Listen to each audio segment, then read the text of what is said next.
Excellency Yoweri Museveni, President of the Republic of Uganda, Excellency Ellen Johnson Sirleaf, President of Liberia, Professor Mutharika, the President of the Republic of Malawi, Prime Minister Desalegn, Prime Minister of Ethiopia, Honorable Ministers and Commissioners, Ambassador Maged Abdelaziz, Under-Secretary General and Special Advisor on Africa at the United Nations,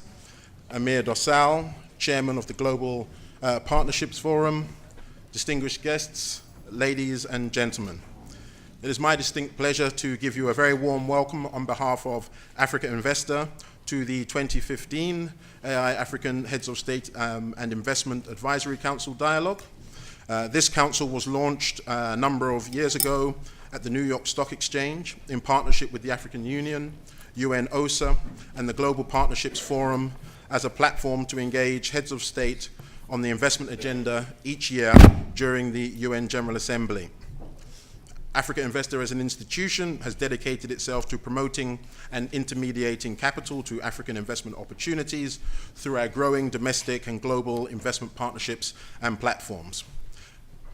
Excellencies, we recognize your dedication to place Africa's priorities at the center of the imminent Sustainable Development Goals, and we applaud your continued recognition that the private sector has a critical role to play in mobilizing its human and financial resources to assist the continent in realizing its development potential in the context of the global and domestic development frameworks and priorities.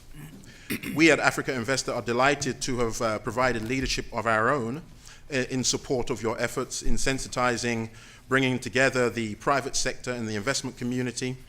the results of which are today launched in our seminal business statement entitled The Business of African Economic Development, Implementing the Sustainable Development and Finance Goals in Support of Agenda 2063. And I do believe that my colleagues will be sharing a copy of that statement before I've concluded with my opening remarks. The business statement is the result of a 12-month Africa Investor consultative process with over 200 business leaders and investors operating in Africa. The business statement reflects the recommendations and the collective views of the private sector leaders working in Africa on optimal ways to achieve the Sustainable Development Goals. The business statement calls on public and private sector leaders to advance the pursuit and achievement of the SDGs,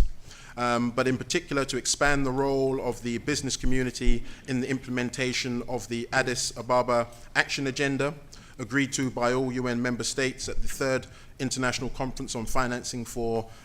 Development. And we ask that leaders prioritize the implementation in this context of the African Union's Agenda 2063. And ultimately, the statement will also be used to focus discussions at our upcoming AI Presidential CEO Investment Summit that will be held in partnership with NEPAD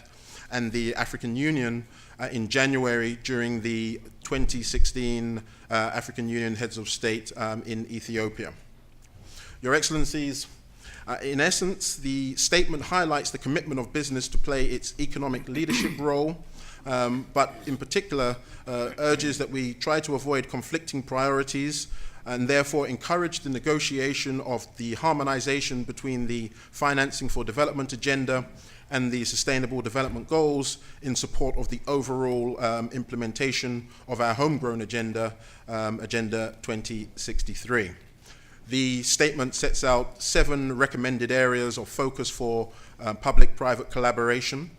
Firstly, the infrastructure investment and the development of African skills with a particular focus on project development, supporting project developers on the continent to co-develop and partner with international skilled technical partners.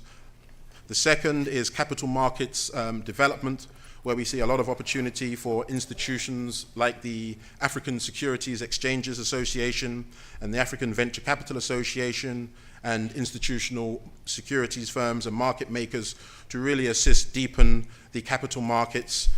to take advantage of the full growth opportunity. The third key priority theme is climate finance, and with the imminent COP negotiations to take place in Paris, we think that the private sector could add some value as a key partner in that particular discussion, and then post that discussion in its implementation. Technology and innovation. Billions of dollars are routinely spent within companies to find solutions to market-related challenges as well as opportunities, and that is a rich resource for the public sector to potentially tap as we seek to leapfrog a number of our development scenarios. Industrial and SME development is also a key theme where the private sector can provide a lot of leadership and value, particularly in the context of the continental free trade area and unlocking those benefits. Import substitution, we believe, is another priority area, whilst it's been on the agenda for a good time now. The numbers are quite startling when you recognize that approximately $30 billion is paid by the continent each year in goods that we produce on the continent, export, and then we re-import them in a premium state. And if you compare that with the aid that's received, which is less than $30 billion, I think it begs a question. The seventh and final point, but not least by any means, is women's empowerment. As we strive to unlock economic potential, we think that the opportunity to empower the women's debate and the women's economic agenda is critical. 50% of our resources reside with women, and if we don't properly engage them, then that is a deficit to the continent. Excellencies, we call on you on the eve of the Sustainable Development Goals Summit to share your vision for the implementation of the SDGs in Africa